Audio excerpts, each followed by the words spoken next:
welcome back in this today's video. I hope you have watched the previous video which is related to the same topic. We have learned the introduction to the cell biology and biotechnology, and now we are moving ahead with a new point, that are the stem cells. Stem cells. I hope you have watched previous video in which we have learned what is the cell, what is the tissue, what is the process of tissue culture, and many more points. Now this lecture is the part 2 of cell biology and biotechnology of 10th standard, part 2. So let us begin. What are the stem cells? Special type of cell present in the body of a multicellular organism that gives rise to all of the type of cell that we call as the stem cells. नेमकं stem cells म्हणजे काय? ही एक unique sale आहे जे की आपल्या multicellular ऑर्गॅनिझममध्ये found होतं आणि हे अदर सेल्सला अराईज करतं, म्हणजे अदर सेल्सला प्रोड्यूस करत असतं. मग this we called as stem cells. Stem cells हा नेमकं हे कुठे असतात, त्यांचं यूज काय, यांचं फंक्शनिंग काय, हे सगळे पार्ट, हे सगळे पॉईंट आपण या लेक्चरमध्ये पाहणार आहोत. आणि हेच लर्न करणं म्हणजेच आपलं मीन्स टॉपिकचा मेन पॉईंट आहे. And now in previous video we just have taken the overlook to the introduction, and this video is the most important video, and the stem cells are also very important to learn. हे stem cells खूप गरजेचे असतात for human बिंग्स, कारण की आपण पाहिलेलं आहे की 3rd चॅप्टरमध्ये एक जर्म सेल्स असतात आणि दुसरे स्टेम सेल्स असतात. स्टेम सेल्स हे दुसऱ्या सेल्सला मीन्स प्रोड्यूस करतात, तर जर्म सेल्स हे रिप्रोडक्शनसाठी युजफुल असतात. स्टेम सेल्स आपल्याला माहिती आहे सेलपासून टिश्यूज तयार होतात, टिश्यूजपासून ऑर्गन्स तयार होतो आणि ऑर्गनपासून ऑर्गन सिस्टीम तयार होते आणि ऑर्गन सिस्टीमपासून बॉडी, लिव्हिंग बॉडी तयार होते. मग ही चेन आपण पाहिली. मग या चेनमध्ये हे स्टेम सेल्स खूप इम्पॉर्टंट फंक्शन करतात. हे स्टेम सेल्स दुसऱ्या सेल्सला क्रिएट करतात. मग ह्यालाच आपण डिफरन्सिएशन ऑफ स्टेम सेल्स, म्हणजे ही जी काही प्रोसेस आहे स्टेम सेल्सपासून अदर सेल्स बनणं, याला आपण differentiation of stem cells. Wording जर पाहायला गेलं, if you want the wording, then you can take the screenshot of the given information, but I have to give the explanation in short time to you, therefore I will only explain the diagram to you. ह्याच same कन्सेप्टची diagram तुम्ही इथे पाहू शकता. I hope you are able to see. So this is when male and female gamete fuse together. आपण पाहिलेलं आहे fertilisation कसं होतं, जेव्हा मेल अँड फिमेल गॅमेट एकत्र येतात तेव्हा झायगोट तयार होत असतो. तर हे झायगोट तयार झाल्याच्या नंतर embryonic cell, means this embryonic cell is nothing but it is the stem cells. हे एम्ब्रोइक सेल जेव्हा फॉर्म होतं तो मायटोटिक सेल डिव्हिजनमध्ये अंडरगो होतं, म्हणजे मायटोटिक सेल डिव्हिजन घडून आणतं. आणि या मायटोटिक सेल डिव्हिजन घडून आणल्याच्या नंतर तो bone cell, liver cell, blood cell, nerve cell आणि विविध टाईपचे आणखीन सेल्स तो फॉर्म करत असतो. तर ह्याची जी काही संख्या आहे, मीन्स एम्ब्रियोइक सेल म्हणजे स्टेम सेल्स किती टाईप्स ऑफ सेल्स तयार करतो, तर तो 220 means 220 types of cells are formed. मग हे कोणत्या डिव्हिजननी होतं? मायटोटिक डिव्हिजननी होतं. आणि this is the simple process. When the male gamete and female gamete fuse together, zygote is formed, zygote from embryo cell, and this embryo cell undergoes the mitotic cell division, and after mitotic cell division it forms the various types of cells which are very important to form the tissue, and from tissue the organs are formed that we know. He continuous process होत असते आपल्या बॉडीमध्ये, म्हणूनच आपली growth होते, आपले विविध types of organs तयार होत असतात. पण हे कशापासून होतं? द स्टेम सेल्सपासून तयार होतं. So we will take just overlook on it. What is the real point? Means mass of the cell is there and other concept which will not be clear to you. Just we will read out the heading which is given over here. So let's learn and let's listen. A new organism is formed from zygote, which is formed by union of male and female gamete. In the earliest stage of development of organism, in the form of mass of cell, all cells is that mass almost alike. Those cells are called as stem cells.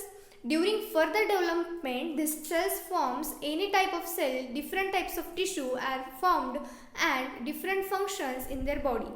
This cell called as a differentiation of stem cells. Okay. However, once the tissues are formed, the cells in those tissue at the most can form the same type of cell. This happens in each part of a body. However, stem cells are present for a longer duration in the in some parts of the body. Okay, so this is the all information related to differentiation of stem cells. I have just taken the overlook about it, and after we are moving ahead, that आता ठीक आहे, आपण पाहिलं stem सेल्सची just introduction घेतलं, stem सेल्सचं आपण differentiation पाहिलं. आता हे नेमकं स्टेम सेल्स असतात कुठे, हे स्टेम सेल्स आपल्याला कुठे असतात हे पाहायचं आहे. Where do the stem cells locate? Okay, where do the stem cells are present? The stem cells are present in the umbilical cord. Now what is meant by umbilical cord? Umbilical cord म्हणजे नाळ. In Marathi it is known as a नाळ. I hope सगळ्यांना माहिती असेल नाळ म्हणजे काय. आईच्या म्हणजे गर्भाला मीन्स बाळ आणि आईच्या ह्या दोन्हीमध्ये जे connecting link, not connecting link, connection असतं ज्याच्या थ्रू त्या बाळाला न्यूट्रिशन भेटलं जातं. अशा या त्या पार्टला आपण अंबिलिकल कॉर्ड असं म्हणतो, म्हणजेच नाळ असं संबोधतो. ठीक आहे, हे एक वन सोर्स आहे ज्याच्यापासून आपण स्टेम सेल्स हे मिळवू शकतो. Then other the stem cells are also present blastocyst stage of embryonic development. हे पण एम्ब्रिओमध्येच भेटतं आपल्याला स्टेम सेल्स. परत means previous stage improvement means development होण्याच्या आधी एम्ब्रियोइक डेव्हलपमेंट जेव्हा होते त्यावेळेस द प्रिव्हियस स्टेज जी असते त्याला ब्लास्टोसाइट स्टेज म्हणतात. ती स्टेजच्या तिथून सुद्धा आपण स्टेम सेल्स ऑब्टेन करू शकतो. Now the stem cells are present in the red bone marrow and adipose connective tissue of adult human being. ठीक आहे, आपण पाहिलं एम्ब्रिओमधून तर भेटतंच, पण हे अडल्ट ह्युमन बिंगपासून पण भेटतं का? तर हो, नक्कीच भेटतं. हे आपल्या बॉडीमध्ये असतात. काही हे लॉंग टाईमसाठी राहतात आपल्या बॉडीमध्ये, तर काही हे लहान असतानाच डिस्ट्रॉय होऊन जातात.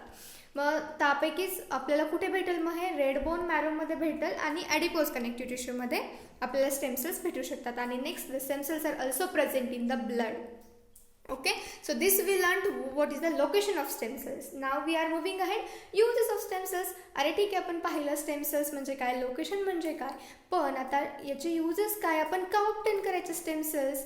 तर it has become possible to produce different types of tissues form झाले म्हणजे अर्थातच ऑर्गन पण फॉर्म करता येतो. ऑर्गन फॉर्म झाला म्हणजे ऑर्गन सिस्टीमही फॉर्म करता येईल कदाचित. मग अशा प्रकारे हे बेनिफिशियल ठरतं टिश्यू क्रिएट करण्यासाठी. Degenerated part of any organ can be produced with the help of these stem cells. Stem cells plays important role in wound healing. तर वॉन्ड हिलिंग मीन्स जखम झाली, ती जखम भरून येण्यासाठी सुद्धा या स्टेम सेल्सचा यूज केला जातो. आणि degenerated parts most of the times आपले degenerated part, for example someone face the problem of kidney failure, liver failure, then it can be produced means that organ can be produced with the help of this stem cells. म्हणून degenerated पार्टला जर आपल्याला परत जर produce करायचं असलं तर stem सेल्सचा यूज आपण करू शकतो. So this are the certain uses of stem cells. We will go in detail in our chapter. There is a detailed information about how do this organ form. Okay, now stem cells preservation. We learned all the points related to stem cells. ठीक आहे, आपण पाहिलं की stem cells किती important आहेत आपल्या लाईफमध्ये, किती गरजेचे असतात आपल्या बॉडीसाठी. मग त्याला प्रिझर्व करायचं कसं, कायची कोणती बँक असते का, काय हे कुठं असतात का? तर हो, for prevention of stem cells, sample are carefully collected from source like cord blood, red bone marrow, or embryoblast and kept in a small sterile vessel. Those vessels are kept in the liquid nitrogen at minus 135 degrees Celsius to 190 degrees Celsius. आता आपण sources पाहिले आत्ता just ह्या previous पॉईंटमध्ये की sources आपण कुठून stem cells प्राप्त करू शकतो. ते स्टेम सेल्स इथून प्राप्त केल्याच्या नंतर आता प्रिझर्व कुठे करायचे, तर हे प्रिझर्व केले जातात एका स्टेराईल वेसलमध्ये. आणि त्याला एक काय म्हणतात लिमिट आहे की ते -135 डिग्री सेल्सिअस टू -190 डिग्री सेल्सिअसमध्ये नायट्रोजन लिक्विडमध्ये स्टोअर केलं जातं, ठेवलं जातं, प्रिझर्व केलं जातं. So I hope guys this all point is clear to you, and this last point is very important for our MCQ question that you may be asked for 1 mark.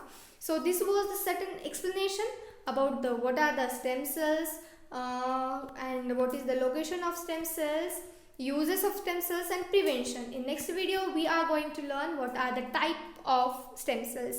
I hope guys all the point is clear to you. If you have any query, any doubt, then you can ask me through the comment section and you can suggest me anything as a friend. I hope guys you have liked it. Then don't forget to like my video, share with your friends, subscribe to channel. Have a good day guys. See you in next video, and in next upcoming video we will continue the same topic, cell biology and biotechnology. Thank you. Have a great day ahead.